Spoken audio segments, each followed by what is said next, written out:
Jai Hind children, we have done module 1 of the chapter Understanding Laws. Today we will be doing module 2. In the previous module, I have not discussed about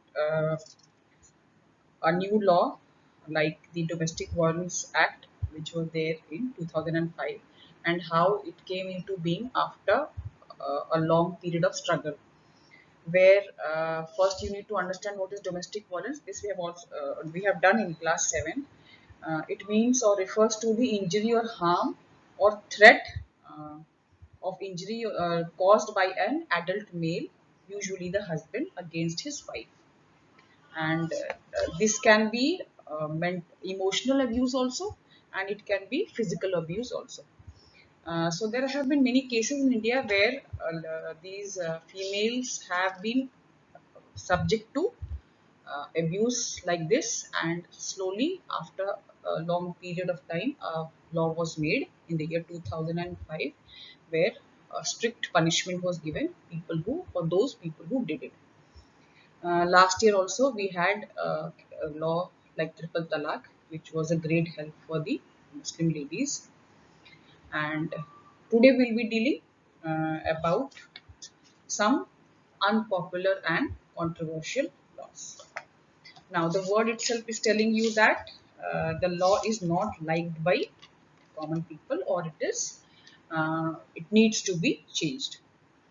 Uh, we have also understood that a common person's consent is very important in making any type of law, or if we want to change a pre-existing law.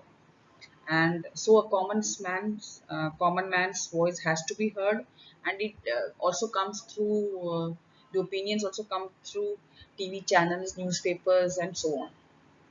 So let us get into detail.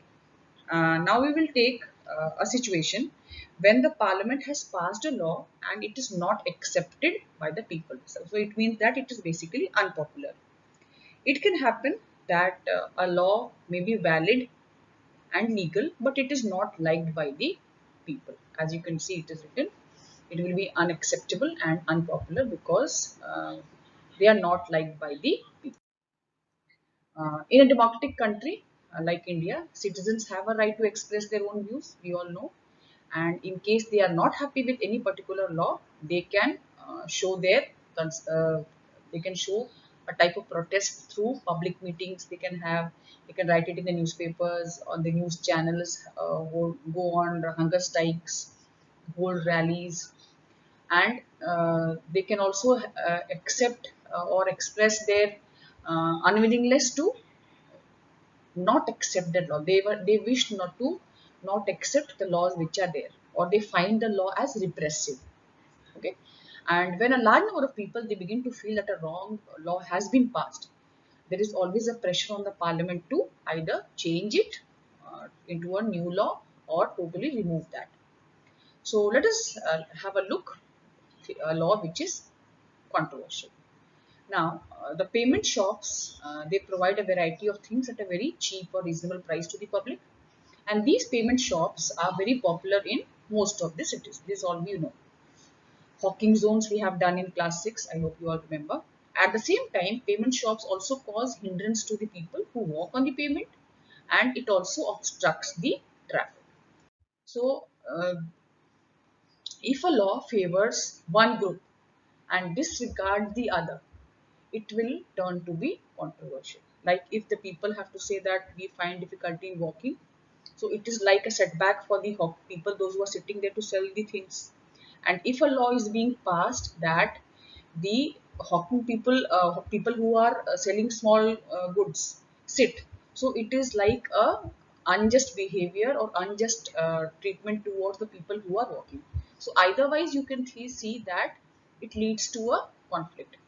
People who think that the law is not fair, what they can do, they can approach the court, and the court will decide on that particular issue. The court has the power to modify or cancel any law if it finds that it does not adhere or does not go with the norms of the constitution also.